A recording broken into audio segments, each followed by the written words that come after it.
Hello students, दक्षिणा ई classroom में आपका स्वागत है। और जो पुराने लेक्चर्स में हमने जो चीज़ें देखी उनको आगे अब इस्तेमाल इस लेक्चर में हम इस्तेमाल भी करेंगे। और एक नया कॉन्सेप्ट आएगा डेंसिटी के टर्म्स, वो सारे हम पढ़ते हैं। तो चलिए थोड़ा रिवाइज कर लें शुरू के 5 मिनट में कि जो पिछले पुराने लेक्चर्स में हमने पढ़ी क्या क्या है। सबसे सार वाली बात है नंबर ऑफ मोल्स कैलकुलेट करना। तो नंबर ऑफ मोल्स कैलकुलेट करने के लिए हमने कुछ फॉर्मूला डिराइव करी थी, कुछ फॉर्मूला निकल के आया था कि नंबर ऑफ मोल्स कैसे कैलकुलेट करें if we have number of atoms or molecules given, या if we have given mass of molecules given, or if we have something called volume given at STP। तो ये सारी चीजें जो थी, अगर ये इंफॉर्मेशन हमारे पास है तो हम number of moles of gases molecules कैसे निकालेंगे। ठीक है, तो बात करते हैं। हमारे पास पहला क्या था, हम बात कर रहे हैं नंबर ऑफ मोल्स की बात करना चाह रहे हैं। तो इसमें क्या हुआ था, सबसे पहले क्या था नंबर ऑफ मोल्स। ये कैसे कैलकुलेट करते हैं, अगर हमारे पास क्या गया है molecules, number of molecules is given, number of molecules given है, तो आप क्या करते हो, आप डिवाइड बाय कर देते हो। क्या आप डिवाइड कर देते हो इसको Avogadro number. What is Avogadro number? 6.02 into 10 to the power 23। इससे आप डिवाइड करते हो। और ये जो फॉर्मूला है ये ट्रू है सॉलिड के लिए भी, लिक्विड के लिए भी, और गैसेस के लिए भी ये ट्रू है। यानी कि ये फॉर्मूला कहीं भी चाहो, जहां चाहो वहां लगा सकते हो और नंबर ऑफ मोल्स कैलकुलेट कर सकते हो। ठीक है, दूसरा क्या था, अगर आपको मास गिवन है, अगर किसी सब्सटेंस का मास गिवन है तो गिवन मास अपॉन उसका मोलार मास। ठीक है, तो अगर आपको मोलार मास किसी सब्सटेंस का पता है तो आप कर सकते हो उसके नंबर ऑफ मोल्स को आप कैलकुलेट कर सकते हो। ये भी आपके सॉलिड या लिक्विड या गैस, इन तीनों के लिए ये ट्रू है। आप किसी के लिए भी इसका यूज कर सकते हो। तीसरा फॉर्मूला जो हमने पिछले लेक्चर में ही अभी निकाला था वो क्या था कि गिवन वॉल्यूम ये कहां पे होना चाहिए, एसटीपी कंडीशन पे होना चाहिए, डिवाइड बाय 22.4 लीटर। और याद रखिए ये जो फॉर्मूला है ये ओनली फॉर गैसेस, ये सिर्फ गैसेस के लिए ही ट्रू था। तो ये जो तीसरा फॉर्मूला है जो हम नंबर ऑफ मोल्स निकालने का प्रयास करते हैं तीसरे फॉर्मूले से, वो किसके लिए यूज करते हैं, गैसेस के लिए यूज करते हैं या वेपर्स के लिए यूज करते हैं।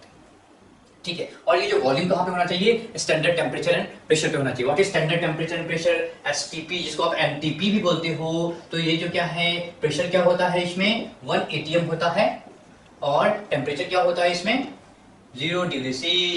कितना? 0 डिग्री सी या 273 केल्विन। बहुत लोग कंफ्यूजन में थे कि सर 22.4 लीटर ही क्यों आप बोल रहे हो। करेक्ट, याद कीजिए क्या मैंने आपको आइडियल गैस इक्वेशन बताया था, PV is equal to nRT। We have something called PV is equal to nRT। और ये क्या था, आइडियल गैस इक्वेशन था। मैंने आपको ये भी बताया था कि इसके बारे में आप ज्यादा से ज्यादा चीजें गैसेस स्टेट में जानोगे। यहाँ पे बस प्रॉब्लम सॉल्विंग के लिए इसका हम यूज करते हैं। तो सिंपल सी बात है, PV is equal to nRT। आपको वॉल्यूम कैलकुलेट करना है, सो वॉल्यूम कैसे कैलकुलेट करेंगे, V is equal to क्या हो जाएगा, nRT डिवाइड बाई क्या हो जाएगा, P। क्या आपको सारी चीजें पता है? नंबर ऑफ मोल्स याद कीजिए, 22.4 litre is the volume of any gas. दुनिया के सारे आइडियल गैस का वॉल्यूम क्या होगा, 22.4 लीटर होगा अगर उसका number of moles is.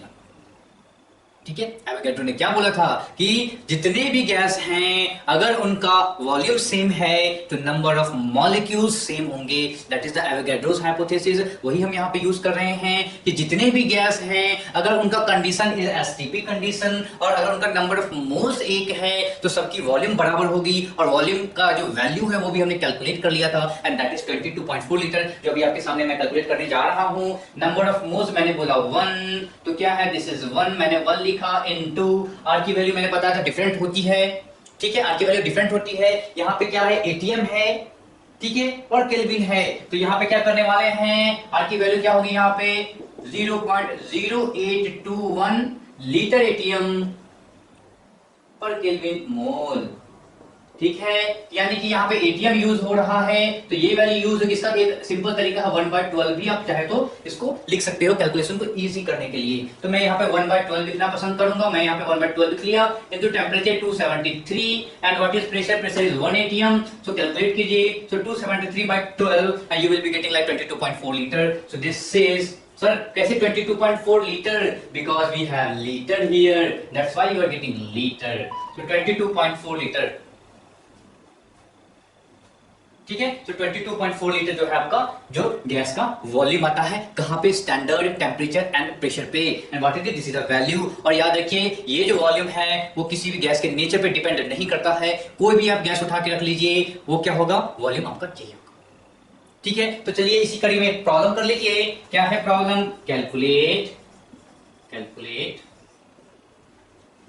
Calculate volume of 80 gram oxygen gas at STP. Calculate volume of 80 gram oxygen gas at STP. कैसे करेंगे, आपको वॉल्यूम निकालना है। वॉल्यूम निकालना है का मतलब क्या है, गिवन वॉल्यूम आपको बताना है। गिवन वॉल्यूम बताने के लिए क्या करना पड़ेगा, 22.4 को नंबर ऑफ मोल्स से मल्टीप्लाई करना पड़ेगा। हम नंबर ऑफ मोल्स कैसे निकालेंगे, number of moles is equal to given mass upon molar mass. क्या हमको ऑक्सीजन गैस का मोलार मास पता है, 16 into 2 that is equal to 32 gram. Yes I know the molar mass of oxygen gas is 32 gram. ठीक है, 32 ग्राम आपके oxygen का molar mass हो जाएगा। So this is 32 gram is the molar mass of oxygen. अब देखिए क्या कर सकते हो, number of moles is equal to क्या हो जाएगा, 80 डिवाइड बाय 32 क्या हो जाएगा, सिंप्लीफाई कर लीजिए, ज्यादा कैलकुलेशन नहीं करेंगे। शायद ये 8 से डिवाइड हो जाएगा क्या, यस 8 से डिवाइड हो जाएगा। सो ये हो जाएगा 10, ये हो जाएगा 4, फर्दर डिवीजन हो सकता है। So it is 5/2। So 5/2 is the number of moles of oxygen gas। क्या हमें नंबर ऑफ मोल्स पूछ रहा है, वो तो वॉल्यूम पूछ रहा, वॉल्यूम पूछ रहा है तो यहां से उठाएंगे volume is equal to 22.4 into number of moles. याद रखिए ये जो एक्सप्रेशन है, मैं बार बार बोल रहा हूं, मैं रिपीट कर रहा हूं, ये जो एक्सप्रेशन है तभी आप यूज करते हो जब स्टैंडर्ड टेम्परेचर कंडीशन होता है। So this is equal to 22.4 into number of moles क्या हो गया, 5/2 हो गया। सो यू आर गेटिंग कितना, दिस इज यहां से कट गया 11.2। So you will be getting 56 litre. So 56 litre of gas, correct, calculation सही है, yes. So 56 litre of gas you are getting. ठीक है, चलिए अगला प्रश्न देखिए, इसे जल्दी से नोट करिए, सारे को नोट कीजिए आप। ठीक है, अब अगला प्रश्न क्या है, calculate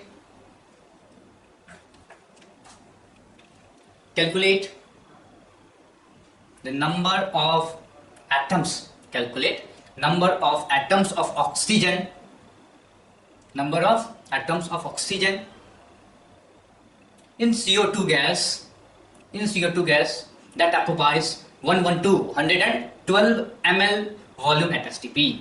Calculate the number of atoms of oxygen in CO2 that occupies 112 volume ml, 112 ml volume at STP. तो आपको पता है CO2 गैस है वो कितना वॉल्यूम ऑक्युपाई कर रहा है, वो 112 ml वॉल्यूम ऑक्युपाई कर रहा है STP पे।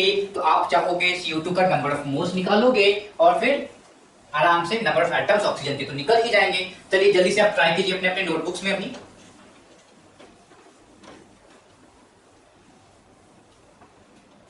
चलिए, तो उन्होंने क्या बोला, प्रॉब्लम में क्या बोला कि प्रॉब्लम है आपके पास, गिवन क्या है, volume of CO2 given at STP and what is that, this is 112 ml। जैसे आपको पता है वॉल्यूम STP पे गिवन है तो आप नंबर ऑफ मोल्स तुरंत निकाल सकते हो। नंबर ऑफ मोल्स क्या हो जाएगा आपका, बताओ, number of moles is equal to given volume. याद कीजिए मैंने बोला था वॉल्यूम लीटर में होना चाहिए, चेंज कीजिए लीटर में, ml को लीटर में चेंज कैसे करते हैं, 1000 से डिवाइड करके। तो मैं 1000 से डिवाइड कर दूंगा, सो 10⁻³ हो जाएगा, डिवाइड बाय 22.4। तो this is the number of moles. कैसे निकलेंगे, ये कैंसिल हो जाएगा कितने बार में, 5 टाइम्स, करेक्ट ना, 5 टाइम्स में हो जाएगा क्या, हाँ 5 टाइम्स में हो जाएगा। सो 5 into 10⁻³ is the number of moles of CO2। One molecule of CO2 contains two atoms of oxygen, correct. तो एक मॉलिक्यूल कितना करता है, 2 एटम्स करता है। एक मोल कितना करेगा, एक मोल CO2 करेगा 2 मोल एटम्स ऑफ ऑक्सीजन। तो कितने मोल है हमारे पास, 5 into 10 to the power minus 3, 5 into 10 to the power minus 3 mole occupies 2 into 5 into 10 to the power minus 3, correct? 5 mole atoms. अब आपको नंबर निकालना है, नंबर निकालने के लिए सिंपली क्या करते हैं, मोल में Na से मल्टीप्लाई कर देते हैं. सो this is 5 into 10, 5 into 2 is 10, यहाँ पे चला जाएगा 10 to the power minus 2 into Na atoms. That is equal to क्या हो जाएगा, 6 into 10 to the power 21 atoms, 1 atoms of oxygen. ठीक है, तो ऐसे प्रश्न बड़े ही आसानी से आप आराम से बना सकते हो. इनको नोट कीजिए और आपको मैं असाइनमेंट में ऐसे ही प्रश्न और दूंगा, उसकी प्रैक्टिस आप लगातार करते रहिए. ठीक है, चलिए ये हो गया. अब चलिए कुछ नए कॉन्सेप्ट के बारे में बात करते हैं. सो द नया concept we have is concept related to density.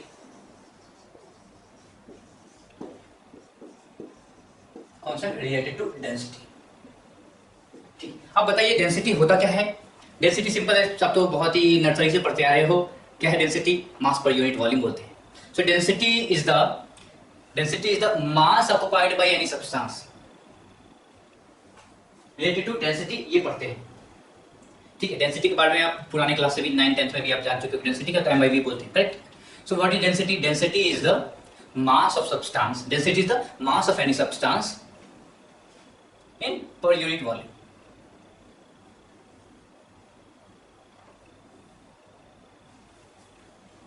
Concept related to density, correct? अब इसकी बात करते हैं. What is density? आप 9th 10th में इसके बारे में थोड़ी बहुत तो जानते ही होंगे कि डेंसिटी का फॉर्मूला होता है MyV होता है. तो MyV का मतलब क्या है? मास पर यूनिट वॉल्यूम. तो डेंसिटी क्या है? Density is the mass in per unit volume. किसी एक यूनिट वॉल्यूम में कितना मास है किसी सब्सटेंस का, that's the density. And you know the formula, basic formula is density D is equal to क्या बोलते हैं? M by V बोलते हैं. अगर आप बात करो किसकी, इसके यूनिट्स की बात करते हैं, तो डेंसिटी का यूनिट क्या होता है? SI में क्या होता है? SI यूनिट में क्या होता है? इसका होता है kg पर मीटर क्यूब, करेक्ट? kg पर मीटर क्यूब. या अगर आप CGS की बात करो, CGS में क्या होता है? CGS में होता है ग्राम पर सेंटीमीटर क्यूब. ग्राम पर सेंटीमीटर क्यूब या ग्राम पर ml. और आपको क्या पता है, पिछले क्लास में हमने यूनिट्स की बातें करी थी. तो यूनिट्स की बातें में क्या पता था कि 1 kg is equal to 1000 gram होता है. 1 metre cube is equal to 1000 litre होता है. क्या? 1000 लीटर होता है. तो ये सारी बेसिक बातें आपको पता है. And what we know, 1 litre is equal to 1000 ml हमको पता है. 1 centimetre cube is equal to क्या होता है? 1 ml होता है. ये बेसिक चीजें आपको पता है. अब क्या है? Density is of 2 types. Density क्या होती है? 2 प्रकार की होती है. So density is of 2 types. पहला डेंसिटी क्या होता है? This is called absolute density. Absolute density. And the second one we have is relative density.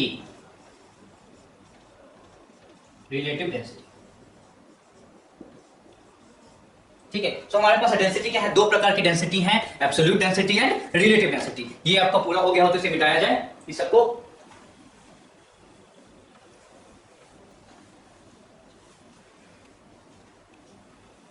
चलिए, तो अब बात करते हैं इन दोनों डेंसिटीज की बात करते हैं. आखिर क्या है, कैसा इसके बारे में जानना है. तो पहला है एब्सोल्यूट डेंसिटी. एब्सोल्यूट डेंसिटी क्या है जो आप लोग जानते हो? एब्सोल्यूट डेंसिटी क्या है जो आप लोग जानते हो? क्या जानते हो आप लोग? Mass per unit volume. So D is equal to mass by volume. तो दिस इज एब्सोल्यूट डेंसिटी. और ये सॉलिड के लिए भी यही यूज करते हैं, लिक्विड के लिए भी यही यूज करते हैं, एंड गैसेस के लिए भी यही यूज करते हैं. तो एब्सोल्यूट डेंसिटी क्या है? जनरल जो आप लोग जानते हो, दैट इज एब्सोल्यूट डेंसिटी. इसमें कोई कंफ्यूजन नहीं है. कंफ्यूजन कहां होगी? Relative density. रिलेटिव डेंसिटी क्या है? रिलेटिव डेंसिटी है, दिस इज कॉल्ड यूनिटलेस. क्यों है अभी देखते हैं. इसके पास यूनिट नहीं होती है. Relative density is the comparison. हम क्या करते हैं? कंपैरिजन करते हैं किसी का, डेंसिटी का कंपैरिजन करते हैं किसी सब्सटेंस से. सो ऐसे बोल सकते हो आप, density of substance 1 with density of substance 2. तो क्या है, देखिए रिलेटिव डेंसिटी का क्या मतलब है कि आप किसी सब्सटेंस 1 का डेंसिटी कंपेयर कर रहे हो किसी सब्सटेंस 2 के साथ. ठीक है। तो जब आप कंपैरिजन करते हो ऐसे डेंसिटीज को, आप रिलेटिव डेंसिटी करते हो, आपने यहाँ पे क्या लिखा, डेंसिटी डिवाइड बाय डेंसिटी है, तो इस पार्टिकुलर जो टर्म है इनके पास आपके पास कोई यूनिट नहीं होगा। ठीक है, तो रिलेटिव डेंसिटी के पास कोई यूनिट नहीं होता है। अब देखिए क्या है, अगर relative density solid and liquid की बात करें तो हम कंपैरिजन जनरली किसके साथ करते हैं, स्टैंडर्ड सब्सटेंस हमने माना वाटर। ठीक है, तो अगर आप relative density solid and liquid की बात कर रहे हो तो relative density is equal to क्या हो जाएगा, density of any substance, density of substance divide by, मैंने क्या बोला, जो स्टैंडर्ड सब्सटेंस, मैंने अभी अभी क्या बोला, water. So density of water at 4 degree, क्योंकि 4 डिग्री पे डेंसिटी ऑफ वाटर क्या होती है, 1 ग्राम पर ml होती है। तो डेंसिटी ऑफ वाटर क्या है, ये हमारा स्टैंडर्ड डेंसिटी हमने माना, और इसीलिए इसको आप क्या बोलते हो, इसीलिए आप इसको स्पेसिफिक ग्रेविटी भी बोलते हो। और आपने देखा होगा कि स्पेसिफिक ग्रेविटी देते वक्त वो कोई यूनिट नहीं देते हैं, अगर आपने कभी ऐसा क्वेश्चन देखा होगा। ठीक है, तो ये क्या है, रिलेटिव डेंसिटी। अगर आप सॉलिड एंड लिक्विड की बात कर रहे हो तो क्या होता है, डेंसिटी ऑफ एनी सब्सटेंस हम कंपैरिजन कर रहे होते हैं वाटर के साथ। यहाँ पे वाटर की डेंसिटी क्या है, 1 ग्राम पर ml है। ठीक है, 1 ग्राम पर ml है, और जैसे ही हमने वाटर के साथ कंपैरिजन किया, इस डेंसिटी को आप बोलने लग गए स्पेसिफिक ग्रेविटी। फाइन, कोई कंफ्यूजन नहीं है। उसी तरीके से अगर आप सिर्फ और सिर्फ गैस की बात कर रहे होते हो, so relative density is equal to क्या हो जाएगा, डेंसिटी ऑफ गैस 1, कोई गैस होगा at constant pressure and temperature.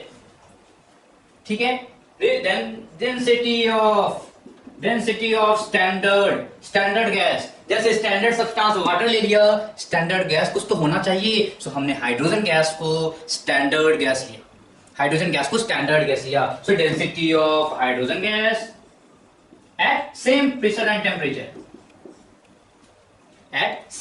याद रखिए इन दोनों भैया का जो है डेंसिटी जिसका हम कंपेयर कर रहे हैं वो हमेशा एक ही टेम्परेचर एंड प्रेशर पे होना चाहिए।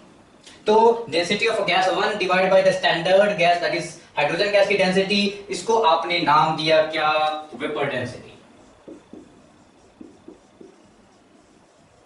और याद रखिए फिर से, वेपर डेंसिटी का कोई यूनिट नहीं होता है। ठीक है, आप ये मत वेपर डेंसिटी सुना नहीं कि आप बोलोगे सर ग्राम पर सेंटीमीटर क्यूब होना चाहिए, नहीं, ग्राम पर ml होना चाहिए, नहीं, वेपर डेंसिटी का कोई यूनिट नहीं होता। ठीक है, तो याद रखिए वेपर डेंसिटी इस पे एम्फसाइज इसीलिए किया जा रहा है क्योंकि ये क्वेश्चन आपको डायरेक्ट पूछा जाएगा। कैसे पूछा जाएगा ये देख लीजिए, डेंसिटी ऑफ गैस 1, थोड़ा सा इसके इस फॉर्मूला को हम थोड़ा सा और कंडेंस करते हैं और अच्छे तरीके से लिखने का प्रयास करते हैं। डेंसिटी ऑफ एनी गैस कैसे निकालें, you know PV is equal to nRT, ideal gas, correct. जब PV is equal to nRT है, what is density, V mass per unit volume is density. आपको और क्या पता है, नंबर ऑफ मोल्स को कैसे लिखते हैं, given mass upon molecular mass. So given mass is, let us take W divide by molecular mass is M, simple. तो थोड़ा सा रीअरेंज करते हैं, V को उठा के यहां पे ले जाइए, M यहां आ जाएगा। So PM is equal to W by V RT। What is this W by V, this is the density, mass per unit volume is density, you say this is density, and what we know, density is equal to क्या हो गया है, इस density को कैसे लिखेंगे, PM by RT लिखना पड़ेगा। What is PM, P is the pressure of gas, M is the molar mass of gas, R is gas constant and T is the temperature. तो डेंसिटी ऑफ एनी गैस लिखने का एक तरीका मैंने अभी अभी आपको बताया, ये क्या है, इसको थोड़ा सा देख लीजिए अच्छे से। PV is equal to nRT, number of moles को आपने कैसे लिखा था, हमने फॉर्मूला भी लिखा था, नंबर ऑफ मोल्स को कैसे लिखते हैं, गिवन मास अपॉन मोलार मास लिखते हैं। ठीक है, आपने गिवन मास को क्या किया, रहने दिया, वॉल्यूम को उठा के इसके नीचे ले गए, मास अपॉन वॉल्यूम क्या हो जाता है, डेंसिटी होती है। तो आपने इस भाई को बोल दिया डेंसिटी और इस RT को उठा के PM के नीचे लाया, so density is equal to PM by RT। ठीक है, अब इसी का यूज हम यहाँ पे करना चाहेंगे। सो डेंसिटी ऑफ गैस 1 क्या हो जाएगा, PM1, what is M1, molar mass of gas 1, correct, divide by RT, मैंने क्या बोला, दोनों का टेम्परेचर एंड प्रेशर कांस्टेंट होना है। नीचे वाला भी PM2, what is this M2? Hydrogen की बात की है। What is the molar mass of hydrogen? 2 gram. So let us right 2 gram into 2 divide by RT। ऊपर का R नीचे का R कैंसिल, दोनों का टेम्परेचर सेम है कैंसिल, दोनों का प्रेशर सेम है cancel, that's why M/2। So what is vapor density? Vapor density is equal to molar mass of any gas divided by 2। अगर कोई गैस एक हो, अगर गैसेस मिक्सचर हो तो क्या करेंगे? पिछले ही लेक्चर में हमने पता किया था कि समथिंग कॉल्ड एवरेज मोलार मास का कॉन्सेप्ट होता है। सो अगर आपके पास क्या है, गैसियस मिक्सचर है, so right average molar mass by 2। ये तब होगा जब आपके पास गैसियस मिक्सचर होगा, ये तब होगा जब आपके पास अकेला कोई गैस होगा। इसके प्रश्न जो हैं सीधे स्ट्रेट फॉरवर्ड पूछे चले जाते हैं, तो आपको एक दो मैं कराऊंगा अभी, इसी जल्दी से आप पहले नोट कर लीजिए।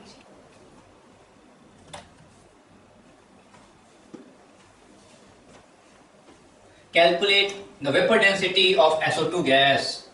Calculate vapor density of SO2 gas. मान लीजिए आपको SO2 गैस का वेपर डेंसिटी कैलकुलेट करना है। SO2 गैस, इसकी वेपर डेंसिटी कैलकुलेट करनी है। क्या होगी? मोलार मास ऑफ SO2 क्या है? नहीं पता हो तो 30 + 2, 32 + 32, this is 64 gram. What is vapor density? Vapor density is molar mass by 2, that is equal to 64 by 2, that is equal to 32 gram. Fine. दूसरा प्रश्न मान लीजिए ऐसा आ जाएगा आपके पास कि इन a mixture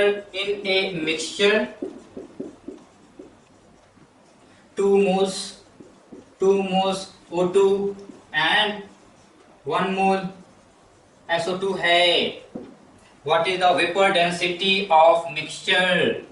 vapour density of mixture पूछना चाहता है, तो कैसे करेंगे? अभी अभी बताया कि जब आपके पास गैसियस मिक्सचर होंगे तो क्या करना पड़ेगा आपको इसका एवरेज मोलार मास निकालना पड़ेगा, और एवरेज मोलार मास निकालने के बाद आपको फिर से वेपर डेंसिटी निकालना है। तो घुमा फिरा के किसी तरीके से आपको मोलार मास निकालिए। तो कैसे निकालेंगे एवरेज मोलार मास? AMM हमने लास्ट क्लास में ही सीखा है कि AMM निकालने का तरीका क्या है, total mass upon number of moles. Total mass कैसे निकालेंगे? ऑक्सीजन का मोलार मास 32, सो 32 × 2 प्लस SO2 को कितना था अभी निकाला, 64 × 1, 64 × 1 divide by number of moles कितने हो गए, 2 + 1 3, so 3 and this will be like 64 + 64 क्या होगा, 128/3। This is the average molar mass. What is vapour density? Vapour density is equal to average molar mass by 2, so you are getting 128/3 × 2, so 128/6 क्या हो जाएगा आपका? Vapour density हो जाएगा। ठीक है, इस कॉन्सेप्ट का यूज आप अगेन केमिकल इक्विलिब्रियम में एंड आयनिक इक्विलिब्रियम में करने वाले हो। ठीक है, वहां पे क्या पार्शियली डिसोसिएट होता है, तो बहुत सारी चीजें आएंगी वहां पे मैं आपको बताऊंगा। इसलिए मैं समझाना चाहता हूं, ये जो टर्म है वेपर डेंसिटी, इसको आप अच्छे से समझ लीजिए। वेपर डेंसिटी क्या है? ये रिलेटिव डेंसिटी का ही एक प्रकार है जो गैसेस के लिए यूज किया गया था। जब गैसेस की बात हमने करी थी तो स्टैंडर्ड गैस हमने माना हाइड्रोजन को, और हाइड्रोजन के रेफरेंस में दूसरे की डेंसिटी पता करने की कोशिश करी थी। तो जब आपने हाइड्रोजन के रेफरेंस में गैसेस की पता करी तो हमें PV = nRT का यूज करके डेंसिटी निकालने का एक तरीका मिला। डेंसिटी कैसे निकालेंगे? PM/RT। What is P? Pressure, M is molar mass, R is universal gas constant and T is the temperature. तो जब हमने उसका यूज यहाँ पे किया तो हमें समझ में आया कि molecular mass of gas 1 divided by molecular mass of gas 2 is the again one formula for vapour density. Since हमने गैस 2 जो है स्टैंडर्ड गैस अपना हाइड्रोजन माना है, मॉलिक्यूलर मास 2 हमने क्या डाल दिया, 2 ग्राम डाल दिया। सो ग्राम बाय ग्राम कैंसिल हो जाएगा, M/2 आपका एक यूनिट लेस क्वांटिटी आ जाएगा। यानी कि अगर आपको vapour density of any gas निकालना हो तो उस गैस का आप मोलार मास निकाल लीजिए और उसे 2 से डिवाइड कर दीजिए।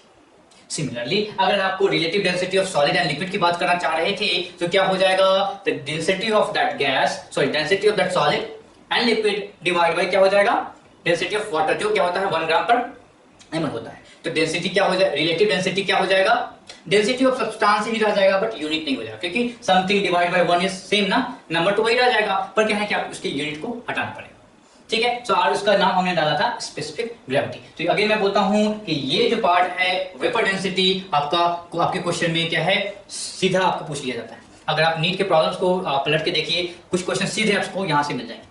और कुछ क्वेश्चन में ये छुपा रहेगा, ये आपको कहीं ना कहीं छिपा हुआ आपको मिलेगा। ठीक है, चलिए इसे आप नोट कीजिए। चलिए अगला प्रश्न लिखिए, calculate vapor density of a gas, calculate vapor density of a gas whose density is 0.2 gram per litre at STP. तो देखिए क्या है यहाँ पे density, actual density, absolute density given है और आपसे पूछ क्या रहा है, वेपर डेंसिटी पूछ रहा है। तो कैसे करेंगे, आपको पता है कि जब आपको वेपर डेंसिटी पता करना होता है, vapour density is equal to क्या होता है, वेपर डेंसिटी क्या होता है, molar mass by 2, correct. Vapour density क्या हो जाएगा, मोलार मास बाय 2, यानी कि किसी तरीके से अगर मोलार मास पता चल जाए तो हम वेपर डेंसिटी कैलकुलेट कर सकते हैं। तो अगर वेपर डेंसिटी यहाँ पे पता करना है तो मोलार मास बताइए, और मोलार मास पता करना है तो we know that PV is equal to NRT, then PM is equal to DRT. कैसे किया था पता ही है आपको कि एन को लिखा था W बाई एम, एम को उठा के यहाँ पे लाया था, वॉल्यूम को उठा के W के नीचे लाया था, वो डेंसिटी बन गया था। तो हमको मोलार मास कैलकुलेट करना है। What is molar mass, m is equal to क्या हो जाएगा, dRT बाई p। तो dRT बाई p कैसे कैलकुलेट करेंगे, क्या डेंसिटी, एब्सोल्यूट डेंसिटी गिवन है, हाँ absolute density is given gram per litre. And what is pressure, since STP standard temperature and pressure की बात कर रहा है, तो एसटीपी क्या हो जाएगा, 1 ATM is the pressure, T is equal to 0 degree और 273 केल्विन। तो इसको वैल्यू पुट करते हैं यहाँ पे, तो क्या हो जाएगा, वैल्यू पुट कीजिए, density is 0.2 gram per litre. ठीक है, आर की वैल्यू जैसे लीटर की बात की, आर की वैल्यू क्या हो जाएगी, 1/12 हो जाएगी। देन दिस इज 273 एंड यहाँ पे प्रेशर क्या था, pressure is 180. So what is the exact value you are getting, this is 0.1, this is 6 and this is approximately 45.5, correct? So 45.5. so mass, molecular mass क्या आ गया आपके पास, molecular mass आ गया, this m is coming to be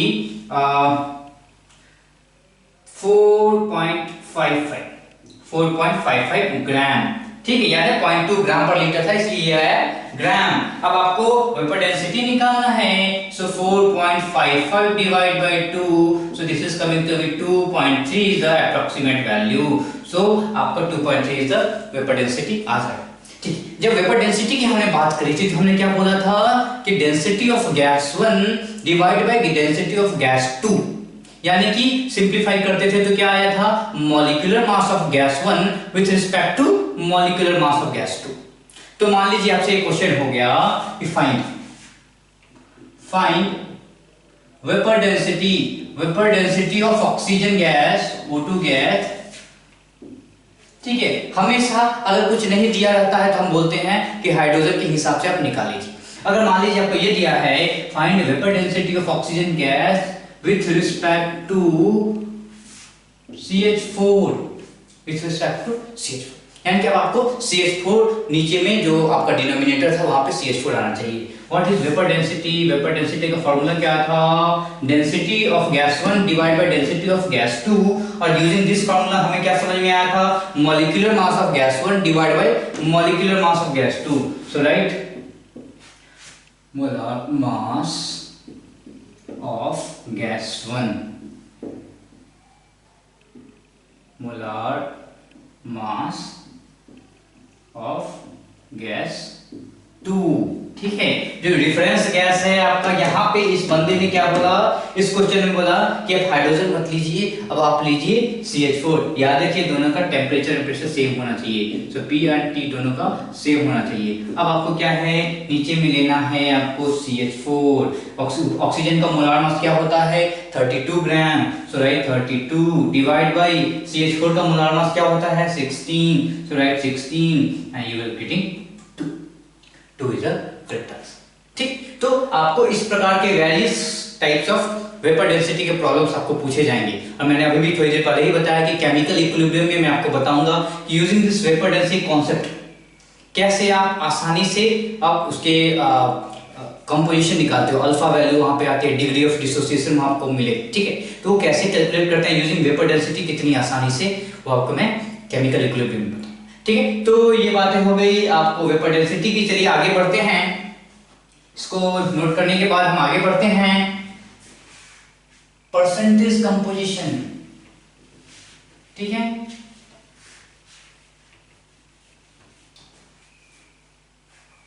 चलिए बात करते हैं percentage composition की। अब इस पार्टिकुलर कॉन्सेप्ट के अंदर क्या देखना है, percentage composition of any element, मतलब किसी भी एलिमेंट का कितना कंपोजिशन है किसी मॉलिक्यूल में, किसी कंपाउंड, ठीक है। मान लीजिए आपके पास डिफरेंट मॉलिक्यूल्स होते हैं, नहीं तो we are just right now saying percentage composition.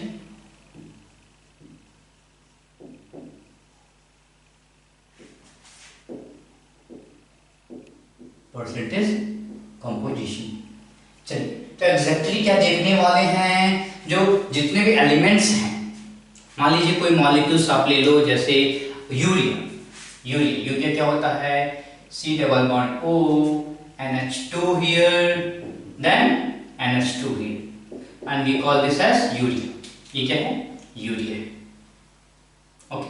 तो इस पूरे मॉलिक्यूल में अगर इसका कंडेंस फॉर्म, इसका मॉलिक्यूलर फॉर्म लिखा जाए, क्या हो जाएगा, CONH2 ट्वाइस, ठीक है। तो इसमें अगर आपसे पूछा जाए कि कितना परसेंट एक मॉलिक्यूल, इस पार्टिकुलर मॉलिक्यूल में जो यूरिया में नाइट्रोजन का कितना परसेंट है, हाइड्रोजन कितने मास परसेंट है, या कार्बन कितने मास परसेंट है, या ऑक्सीजन कितना मास परसेंट है, ये पूछा जाए तो ये होगा आपका परसेंटेज कंपोजिशन, ठीक है। मान लीजिए आपको ये बताना हो कि percent mass of oxygen, percent mass of oxygen कितना हो जाएगा, ये कैसे निकालेंगे, या percent mass of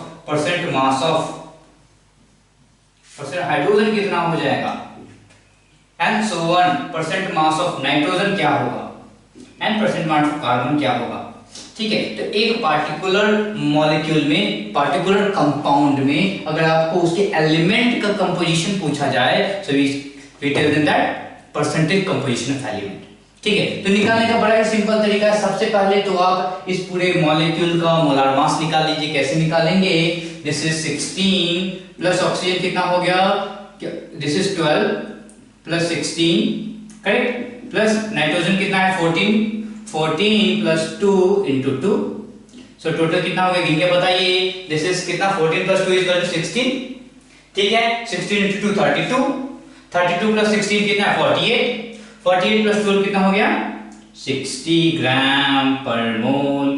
So the 60 gram per mole is the molar mass of urea। और आपसे क्या पूछ रहा है, परसेंटेज मास ऑफ ऑक्सीजन, यानी कि इसमें, इस पार्टिकुलर मॉलिक्यूल में ऑक्सीजन का मास कितना है।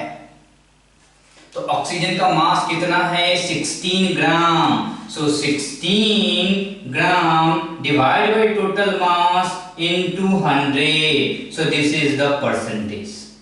सिमिलरली हाइड्रोजन, टोटल हाइड्रोजन का मास कितना है, कितने हैं, 2 हाइड्रोजन एक एन के साथ, टोटल 4 हाइड्रोजन, और 4 हाइड्रोजन है तो कितना ग्राम हो गया, गिन लो ना, 2 हाइड्रोजन यहाँ पे, 2 हाइड्रोजन यहाँ पे, टोटल 4 हाइड्रोजन हो गए, और 4 हाइड्रोजन हो गए तो 4 ग्राम हो गया, 4/60 into 100%।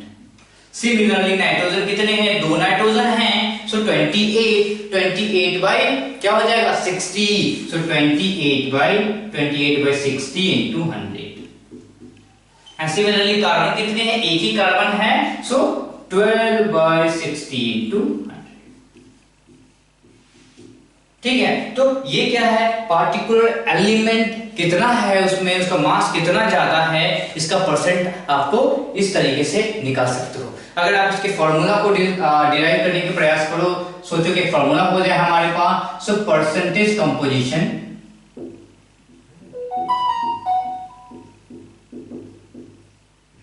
अगर आप फॉर्मूला डिराइव करने का प्रयास करो तो percentage composition is equal to क्या हो जाएगा, हमने क्या किया, ऊपर में लिखा मास, तो लिखेंगे मास ऑफ एलिमेंट प्रेजेंट। ठीक है, कितना मास उसमें प्रेजेंट है, so mass of element present divide by molar mass of compound into 100। ठीक है, तो इस तरीके से आप चाहो तो किसी भी मॉलिक्यूल में एलिमेंट्स की कंपोजिशन आप निकाल सकते हो। सो अगर आप चाहो कैलकुलेट, अगर आपको क्वेश्चन पूछा है calculate the mass percent of hydrogen and oxygen in water in H2O। so कैसे लिखेंगे, H2O का क्या मतलब है, 18 ग्राम होता है, और कैसे 2 हाइड्रोजन है, so 2 + 16 लिखते हैं। अगर आपको हाइड्रोजन का मास परसेंट पूछ रहा है तो क्या हो जाएगा, 2 मास ऑफ एलिमेंट 2 ग्राम है, 2 हाइड्रोजन तो 2 ग्राम है, डिवाइड बाई 18 × 100। ऑक्सीजन की बात कर ली इसने, ऑक्सीजन इज इक्वल टू क्या हो जाएगा, 16 ग्राम है, divide by total is 18 × 100। This is the percent.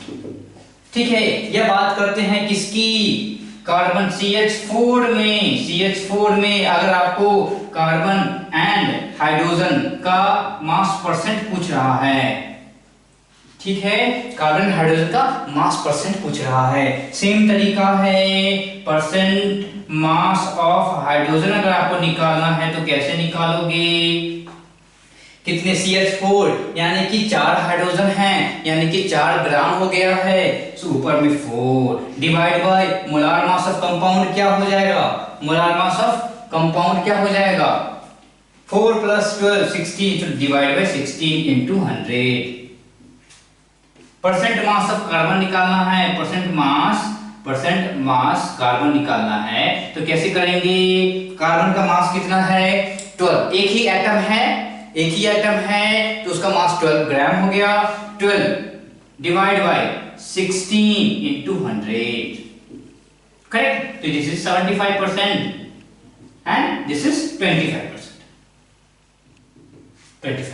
ठीक है, तो इस तरीके से आप क्या कर सकते हो, मास परसेंट ऑफ एलिमेंट्स आराम से निकाल सकते हो। अब जैसे हमने परसेंटेज कंपोजिशन पढ़ लिया, अब यहां से मूल कॉन्सेप्ट में आपके अच्छे सवाल बनने शुरू हो जाएंगे, जो भी जितने भी आपके क्वालिटी के क्वेश्चन है यहां से ही शुरू होते हैं। ठीक है, तो इसे नोट कर लीजिए जल्दी से।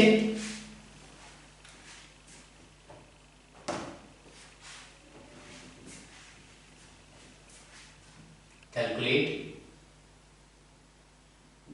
मास percent of calcium carbon and oxygen in calcium carbonate. तो what is the molar mass of calcium carbonate, जल्दी से आप कैलकुलेट करना चाहो तो कर सकते हो। कैल्शियम का हो जाएगा 40 ग्राम प्लस कार्बन का हो जाएगा 12 ग्राम प्लस 3 ऑक्सीजन है, सो 3 ऑक्सीजन का 60 × 3 that is 48 gram, so total is coming to be कितना 100 ग्राम पर मोल। ओके, अगर आपको निकालना हो मास परसेंट ऑफ कैल्शियम कार्बोनेट में कैल्शियम का, तो कैल्शियम का परसेंट मास ऑफ कैल्शियम निकालना हो तो वही तरीका है, कैल्शियम कितना मास है 40, एक ही एटम है तो उसका मास कितना 40 है, सो 40 डिवाइड बाय टोटल मास यानी कि मोलार मास कितना है 100, सो क्या हो जाएगा into 100 and you are getting around 40%। Similarly अगर आपको निकालना हो परसेंट मास ऑफ ऑक्सीजन, कितना है ऑक्सीजन 48 ग्राम है, सो 48/100 इनटू 100। ठीक है, तो आप निकाल लो कितना निकला है, this is 48%। And similarly percent mass of carbon की बात करते हो, सो this is 12/100 into 100, so this is 12%। ठीक है, तो इस तरीके से आप आराम से निकाल सकते हो। अगला प्रॉब्लम देखिए, calculate the percentage mass of water of crystallization. Calculate the percentage mass of water of crystallization in Glauber's salt, in Glauber's salt. अब आप बोलोगे sir what is Glauber's salt, मैं बोला हूं कैलकुलेट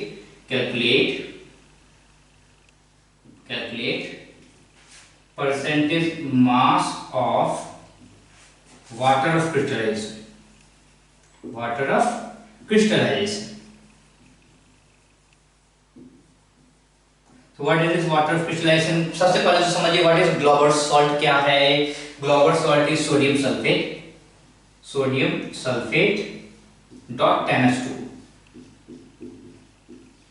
ठीक है। तो ये जो डॉट NH2 अगर आप हीट करोगे ना, तो जब सोडियम सल्फेट डॉट NH2 को हीट करोगे तो क्या होगा, ये जो बंदा है, ये 10H2 है, वो क्या हो जाएगा, गायब हो जाएगा, ये गायब हो जाएगा, ठीक है। तो जब ये गायब हो जाएगा तो ये इसी को आप बोल रहे हो वाटर ऑफ क्रिस्टलाइजेशन, और इसी का मास परसेंट बताना है कि जब ये आप ग्लोबर्स salt, this is Glauber's salt, इस ग्लोबर्स सॉल्ट में ये H2O यानी कि वाटर कितना है ये आपको बताना है। तो देख लीजिए, सबसे पहले इसका मोलर मास को निकालिए। कैसे निकालेंगे, 2 सोडियम है यानी कि 23 into 2, so this is 46, plus sulphur कितना है 32 ग्राम, प्लस ऑक्सीजन 4 है 64 ग्राम, this is sodium sulphate.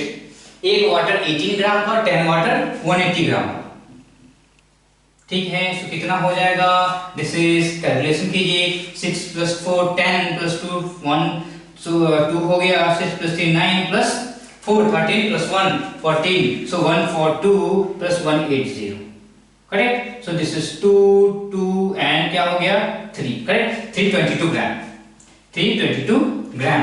So what is the molar mass of Glauber's salt, कितना हो गया है आपका 322 ग्राम हो रहा है। अब आपको पूछ रहा है वाटर ऑफ क्रिस्टलाइजेशन का मास, परसेंटेज मास क्या हो जाएगा, what is the mass of water, कितने हैं 10 हैं यानी कि 180 ग्राम, सो 180 gram divide by what is the molar mass, what is the molar mass, molar mass कितना निकल गया है 322 ग्राम, सो डाउन 322 इनटू क्या हो जाएगा 100, सो this is what you get percent, correct. तो आप आराम से परसेंट यहां से आप निकाल सकते हो, okay. So this is around coming to be, this will how much, calculation को थोड़ा सा इजी करना चाहो तो इसको 320 लिख लो, ठीक है।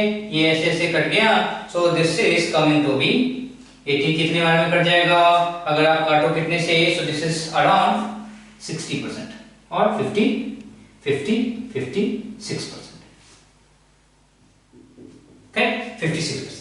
तो ये जो है दिस इज द एवरेज, मैं एग्जैक्ट कैलकुलेशन करने की आवश्यकता नहीं है आपको, वहां पे ऑप्शन मिलेंगे, कोई दिक्कत नहीं है। तो मैं आपको ये बताना चाहता हूं कि खासकर इन लोगों का नाम भी आपको याद, धीरे धीरे आपको याद रखते चला जाना है।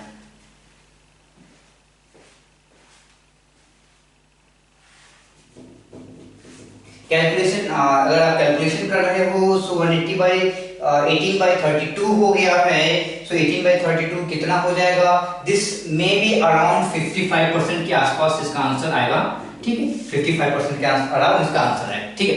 तो आप एग्जैक्ट कैलकुलेशन करके आप देख सकते हो, कोई दिक्कत नहीं है। But what is the most important thing is, this is the important step, this is the important step जो आपको हमेशा याद रखना है, इसे आप जल्दी से नोट कर लीजिए।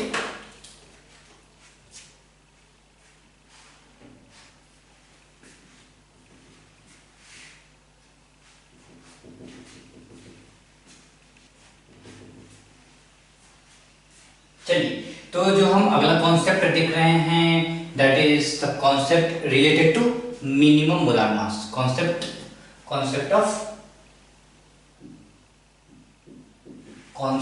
ऑफ मिनिमम मोलार मास।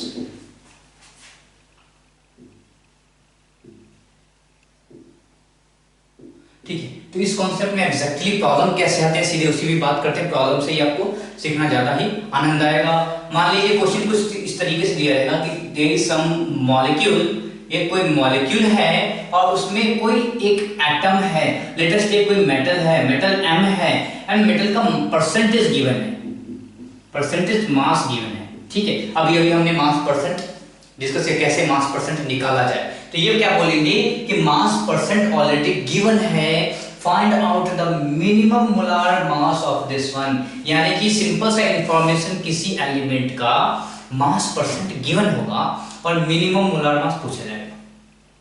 आप बोलोगे सर कि आप कोई एक ही एटम की बात कर रहे हो तो मिनिमम मोलार मास कैसे पता करें? मोलार मास के लिए जितने भी आपके एलिमेंट्स हैं सबकी परसेंटेज पता होने चाहिए, तभी तो आप उसका मोलार मास निकाल पाओगे। That is correct. पर इस बंदे ने क्या बोला, एक वर्ड लगाया दैट इज कॉल्ड मिनिमम। और ये मिनिमम क्या बताता है इसको समझिए। मान लीजिए इसमें कार्बन होगा, हाइड्रोजन होगा, ऑक्सीजन होगा और ये आपका एलिमेंट M है जिसका परसेंटेज गिवन है। जैसे इसने मिनिमम की बात करी, इसका ये मतलब है कि ये जो एलिमेंट M है इसकी संख्या 1 है, इसकी संख्या 1 हो गई। करेक्ट, इसकी संख्या क्या हो गई? 1 हो गई। यानी कि अगर इसने बोला कि ये सोडियम है तो इस पूरे मॉलिक्यूल में एक ही सोडियम है। कौन सा केस? जब आप मिनिमम मोलार मास का बात करते हो। सर ये क्या, क्यों ऐसा हुआ? मिनिमम का मतलब क्या है कि जो भी आपकी जो भी एटम्स होंगे वो अपने मिनिमम नंबर में होंगे, मिनिमम नंबर। करेक्ट। जैसे मान लीजिए कि C6H12O6, इसमें ऑक्सीजन की संख्या 6 है। अगर मैं बोलूं कि मिनिमम ऑक्सीजन कर दें तो क्या हो सकता है? CH2O। करेक्ट।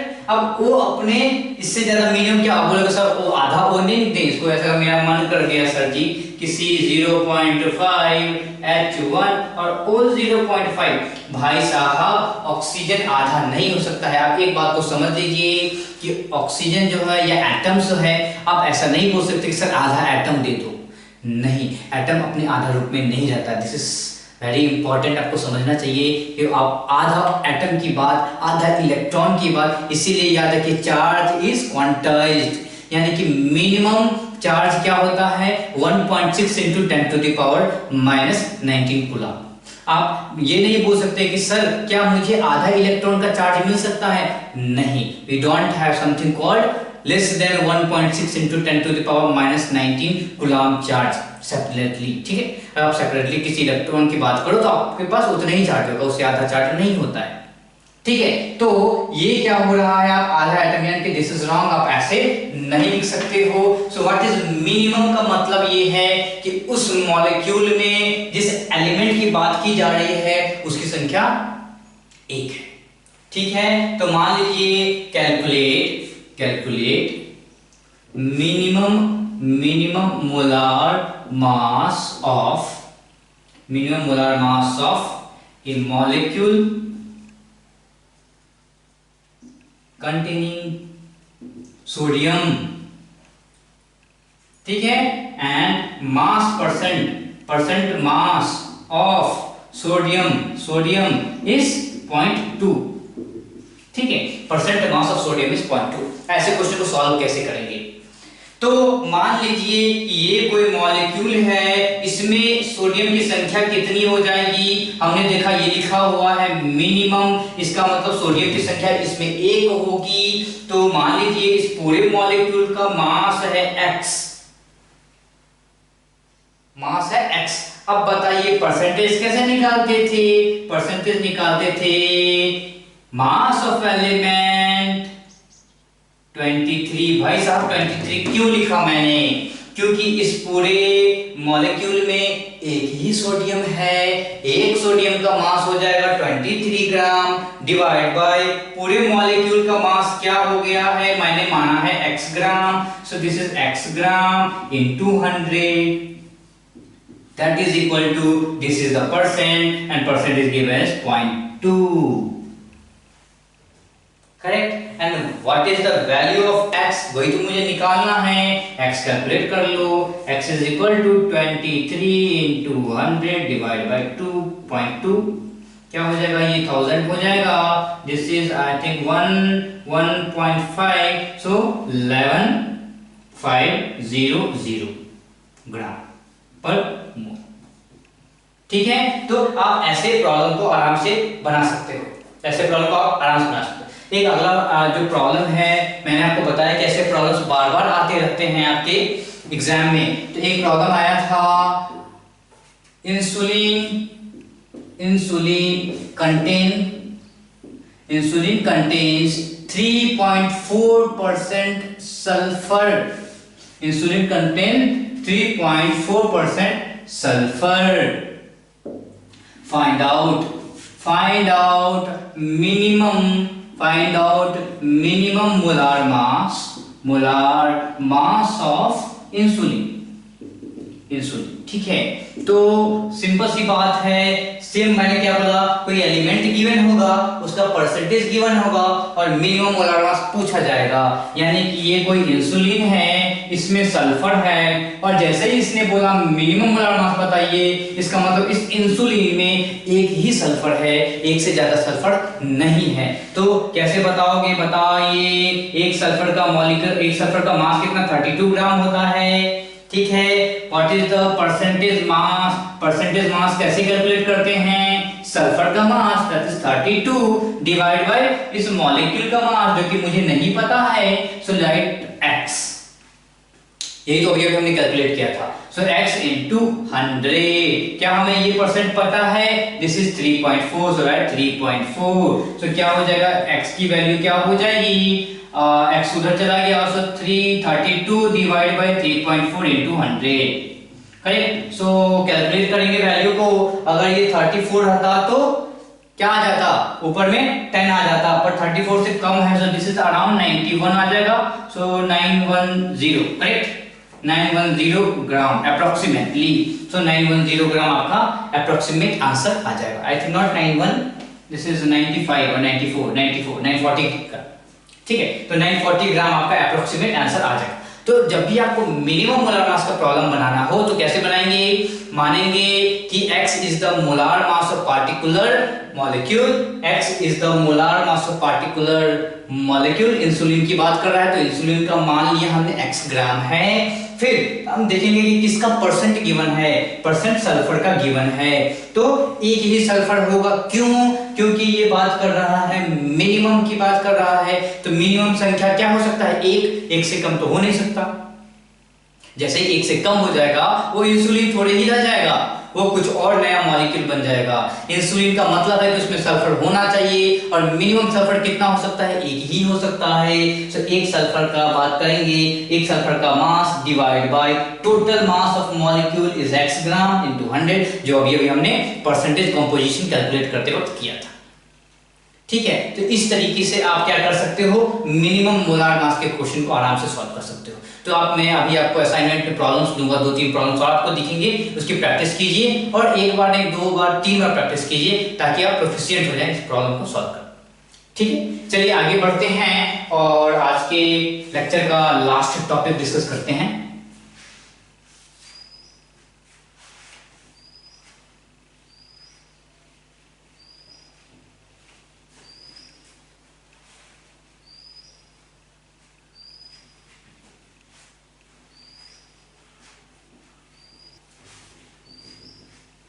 चलिए लिखिए empirical formula and molecular formula. Empirical and molecular formula अभी क्या डिस्कस करेंगे हम लोग, empirical and molecular formula discuss करते हैं।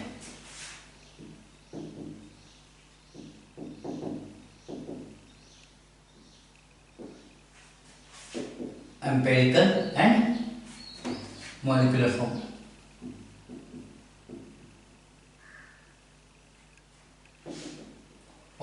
तो अब देखिए कि मॉलिक्यूलर फार्मूला की बात करते हैं। सबसे पहले तो मॉलिक्यूलर फार्मूला क्या है? मॉलिक्यूलर फार्मूला, अगर अभी तक हमने जितना भी calcium carbonate, H2O, then H2O sulphur, बहुत सारे मॉलिक्यूलर फार्मूला हमने ग्लोबल सॉल्ट लिखा था, सोडियम सल्फेट डॉट H2O लिखा था, तो ये सारे क्या थे, मॉलिक्यूलर फार्मूला थे। और जब आपने मॉलिक्यूलर फार्मूला को देखा था तो आपको क्या पता था, कितने एग्जैक्ट नंबर ऑफ एटम्स किसी एलिमेंट के हैं, वो मॉलिक्यूलर फार्मूला में पता चला। तो वो मॉलिक्यूलर फार्मूला में क्या दिखता है आपको, एग्जैक्ट नंबर ऑफ एटम्स किसी एलिमेंट के दिखेंगे, and that is the molecular formula. तो मॉलिक्यूलर फार्मूला आपको क्या है, मॉलिक्यूलर फार्मूला में क्या है आपको, exact number of atoms, exact number of atoms of any element, किसी एलिमेंट के आपको पता चल जाएगा। ठीक है, तो किसी एलिमेंट के जो एग्जैक्ट नंबर वो पता चलेंगे। अब एम्पिरिकल फार्मूला, जैसे मान लीजिए मॉलिक्यूलर फार्मूला क्या है, ग्लूकोज का लिखिए C6H12O6, this is the molecular formula. यानी कि अगर आपको इसकी बात करें तो इसको देख के आपको समझ में आ जाएगा कि ग्लूकोज में 6 कार्बन होते हैं, ऑक्सीजन 6 होता है और हाइड्रोजन 12 होते हैं। फाइन। अगर आप बात करो एम्पिरिकल फॉर्मूला की, सो एम्पिरिकल फॉर्मूला क्या है? एम्पिरिकल फॉर्मूला आपका सबसे सिंपलेस्ट होल नंबर रेशियो बताता है एलिमेंट्स का, यानी एटम्स का। जो भी एटम्स है इसमें इसका सिंपलेस्ट होल नंबर रेशियो बताता है। अगर आप इनको देखो, इनके नंबर्स को देखो, यहाँ 6 है, यहाँ 12 है, यहाँ 6 है, यानी सबका सब क्या हो सकता है? 6 से डिवाइड हो सकता है। यानी आप चाहो तो इसको ऐसे भी लिख सकते हो, 6 into CH2 एंड O। सिर्फ नंबर ऑफ एटम्स की बात करें तो यहाँ पे क्या है? 6 into C कितने हो गए? 6 कार्बन, यहाँ भी 6 कार्बन, ठीक है। यहाँ पे H2 है, इंटू 6 क्या हो जाएगा? 12 हाइड्रोजन, यहाँ भी 12 हाइड्रोजन, ठीक है। यहाँ पे एक ऑक्सीजन इंटू 6, यहाँ पे O6, दोनों तरफ 6। तो what is this? This is the, अगर आप इस बंदे को यहां लेके आ जाओ तो ये क्या हो जाएगा? दिस इज 6 एंड आपको पता है 6 इज ए होल नंबर। तो क्या है एम्पिरिकल फॉर्मूला? एक क्या है? सिंपलेस्ट होल नंबर रेशियो बताता है।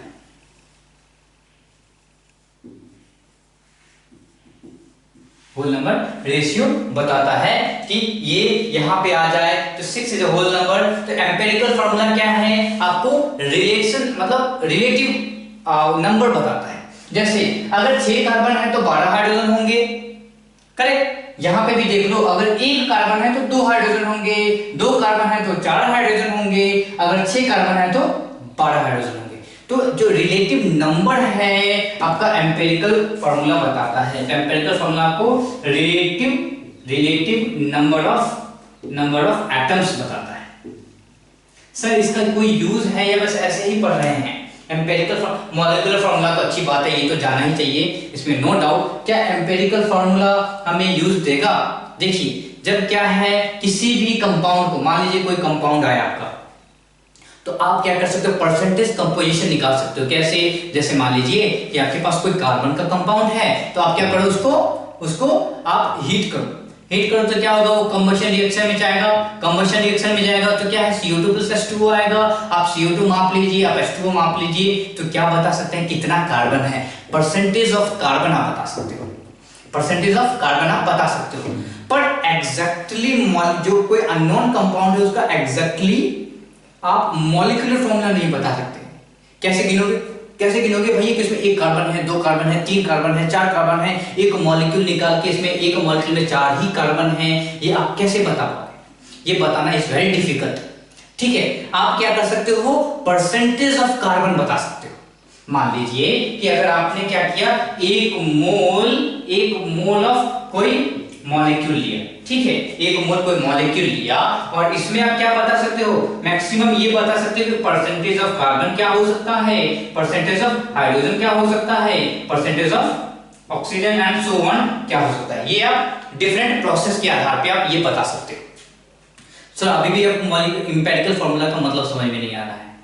याद रखिए, जैसे मैंने ग्लूकोज की बात करी थी तो क्या हो जाता है? C6H12O6, C5 क्या हो जाएगा? H10O5, C4H8O4, C3H6O3, C2H4O2 and CH2O। इन सब में क्या समानता है? इन सब में समानता क्या है? परसेंटेज ऑफ कार्बन सब में सेम है, परसेंटेज ऑफ हाइड्रोजन सब में सेम है, परसेंटेज ऑफ ऑक्सीजन सब में सेम है। ठीक है, यानी कि अगर हमें कंपाउंड में ये पता चल गया कि कार्बन कितना है, ऑक्सीजन कितना है और हाइड्रोजन कितना है, तो इतनी तो श्योरिटी हो ही जाएगी कि वो जो कंपाउंड है कैसा दिखेगा? CH2O into N। N की वैल्यू 1 तो ये कंपाउंड हो गया, N की वैल्यू 2 तो ये कंपाउंड हो गया, N की वैल्यू 6 तो ये ग्लूकोज हो गया। ठीक है, तो अगर आपने परसेंट, अगर आपको बोले कि सर ये कैसे आपने बोला, कैलकुलेट कर लो, कोई दिक्कत नहीं है। आप इनको कैलकुलेट करके देखो, हर जगह आपको कार्बन का परसेंट, आपको ऑक्सीजन का परसेंट और हाइड्रोजन का परसेंट, सब इन सब में आपको सेम दिखेगा। तो आप क्या कर सकते हो, एक्सपेरिमेंट से आप परसेंटेज कंपोजिशन निकाल लो, एक्सपेरिमेंट से परसेंटेज कंपोजिशन निकालो और तौल के एक मोल का मास निकालो। ठीक है, एक मोल का मास निकालो, यू नो दिस इज 30, ये क्या हो जाएगा आपका 60, ये क्या हो जाएगा 90, ये क्या हो जाएगा आपका 120, ये इसका 150, ये 180। अगर आपने तौला, अगर वो 180 ग्राम आ गया तो ये बंदा हो जाएगा ग्लूकोज। अगर आपने वे किया और अगर आपका 30 आ गया तो ये क्या हो जाएगा आपका फॉर्मल्डिहाइड। आप समझ रहे हैं प्रोसेस को? देखिए क्या हो रहा है कि मान लीजिए आपने एक मोल ऑफ सब्सटेंस लिया, आपको एग्जैक्टली उसका मॉलिक्यूलर फॉर्मूला नहीं पता है और आप निकाल भी नहीं पाओगे, आपके पास कोई ऐसा मेथड, अब जाके मेथड आ गया है, क्या है आपके पास डिफरेंट स्पेक्ट्रोमीटर आ गए हैं। पर क्या है कि मान लो आपको सिंपलेस्ट मेथड आपको यूज करना है, क्या करोगे, एक मोल सब्सटेंस लिया, वे किया, एक मोल का substance is the molecular mass, correct, एक मोल सब्सटेंस का जो मास होता है मॉलिक्यूलर मास, हमको पता चल गया। फिर हमने क्या मास परसेंटेज निकाला, जब मास परसेंटेज निकाला उसके आधार पे ये समझ में आया कि इस तरीके का कोई फॉर्मूला हो सकता है, और मास परसेंटेज निकालने के बाद हमने देखा इस तरीके का ये हो सकता है, ये हो सकता है, ये हो सकता है, कुछ भी हो सकता है इस तरह में। पर जैसे ही हमने मॉलिक्यूलर मास निकाला हमें पता चल गया कि यही होने वाला है। ठीक है, तो ये एक तरीका था। आपको अगले मैं अभी एक दो प्रश्न कराऊंगा कि सर ये क्या बोल रहे हो, इसको समझ में नहीं आया, तो इस पे आपको प्रश्न कराऊंगा कि हम कैसे मॉलिक्यूलर मास से और परसेंटेज कंपोजिशन से मॉलिक्यूलर फॉर्मूला डिराइव करते हैं। ठीक है, ये प्रश्न भी आपके एग्जाम में आता रहता है, इसे नोट कर लीजिए जल्दी से।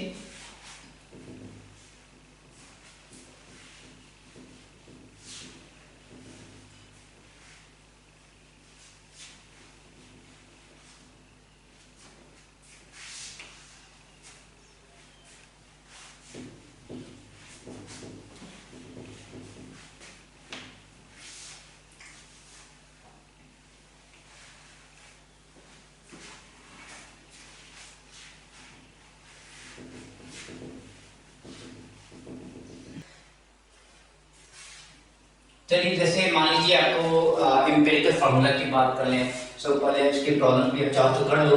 Find the empirical formula, empirical formula. तो एम्पिरिकल फार्मूला आपको निकालना हो तो कैसे निकालेंगे, जैसे C4H8, ठीक है, देन पहला, देन दूसरा मान लीजिए आपका क्या है,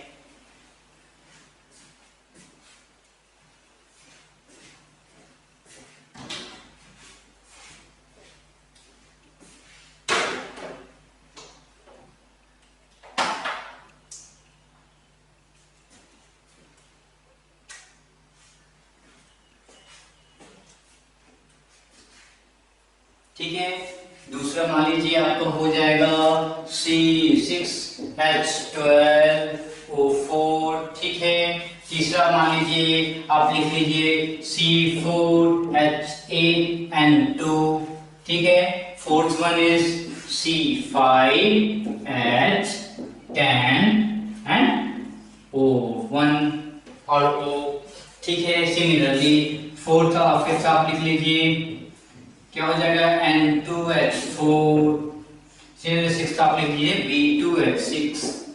इन सारे का अगर आपको एम्पिरिकल फार्मूला को निकालना, इन सब का अगर एम्पिरिकल फार्मूला आपको निकालना हो तो क्या करेंगे, जैसे C4H8, तो इसका सिंपलेस्ट नंबर क्या क्या हो सकता है, सिंपलेस्ट अगर आप नंबर की बात करें तो क्या होगा, आप इसको डिवाइड कर सकते हो 4 से, तो 4 से जब डिवाइड करोगे तो CH2, this is the empirical formula, ठीक है। सिमिलरली C6H12O4, तो ऐसा कौन सा नंबर है जिसको सिंपलेस्ट नंबर में बदलेगा, तो अगर आप इनको डिवाइड करो 2 से तो C3H6O2, ठीक है। सिमिलरली इनको अगर डिवाइड करो 2 से तो C2H4N, इसको डिवाइड कर पाएंगे क्या, नहीं, ऐसा कोई नंबर नहीं है जिसे डिवाइड कर पाए जो simplest number they. So this is the again your, this is the molecular formula and this is the empirical formula. तो जब सिंपलेस्ट नंबर आता है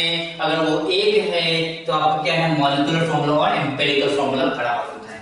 ठीक है, इनकी बात करिए, इसको डिवाइड कीजिए 2 से, सो NH2 is the empirical formula for this one. Similarly divide by 2, so BH3 is the empirical formula.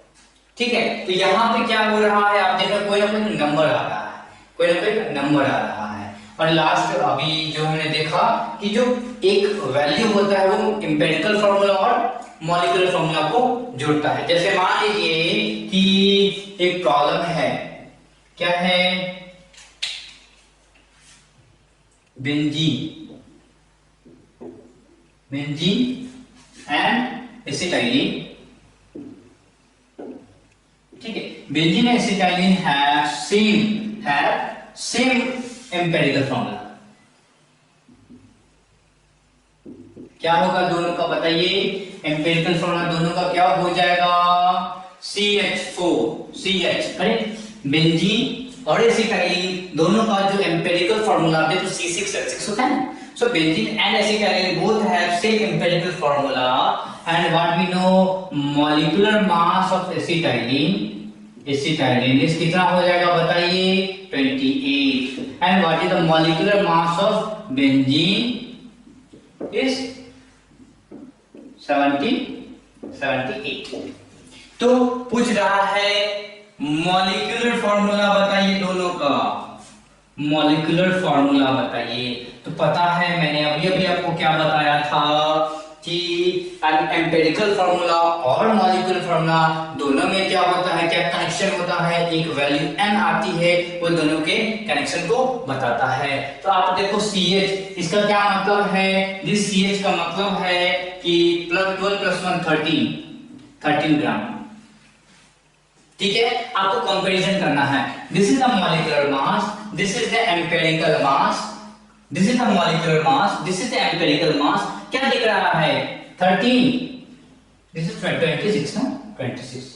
ठीक है, सो 13 into 2 will give you 26, यानी कि 13 into 2 is giving 26। what is this 2, what does this 2 mean, CH into 2,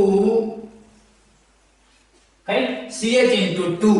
सो ये 13 into 2 का क्या मतलब है कि CH into 2 करना चाह रहे हैं तभी जाकर आपको 26 मिलेगा। इसका मतलब क्या है, एसिटाइलिन में कितने कार्बन और कितने हाइड्रोजन होंगे, 2 कार्बन एंड 2 हाइड्रोजन होंगे और आप उसको लिखोगे C2H2। सिमिलरली अगर आप बात कर रहे हो बेंजीन की, तो बेंजीन में क्या हो जा रहा है 78 इज इक्वल टू 13 इंटू कितना 6, यानी कि यही तो वो नंबर है जो हमें चाहिए था। सो 13 into 6 and that's why 6 into CH, and what is 6 into CH, C6H6। तो ये क्या है, किसी तरीके से अगर हम ये नंबर पता कर लें कि ये नंबर कौन सा है तो हम आराम से उसके मॉलिक्यूलर फार्मूला को लिख सकते हैं। अगर हमारे पास एम्पिरिकल फार्मूला है, अगर हमारे पास मॉलिक्यूलर मास है तो हम मॉलिक्यूलर फार्मूला बना सकते हैं। अगर हमारे पास एम्पिरिकल फार्मूला है, अगर हमारे पास मॉलिक्यूलर मास है तो हम क्या कर सकते हैं, इसके मॉलिक्यूलर फार्मूला को डिराइव कर सकते हैं। सेम केस बेंजीन के साथ है, अगर एम्पिरिकल फार्मूला था और मॉलिक्यूलर मास था तो हमने क्या किया, डिराइव कर लिया इसके मॉलिक्यूलर फार्मूला।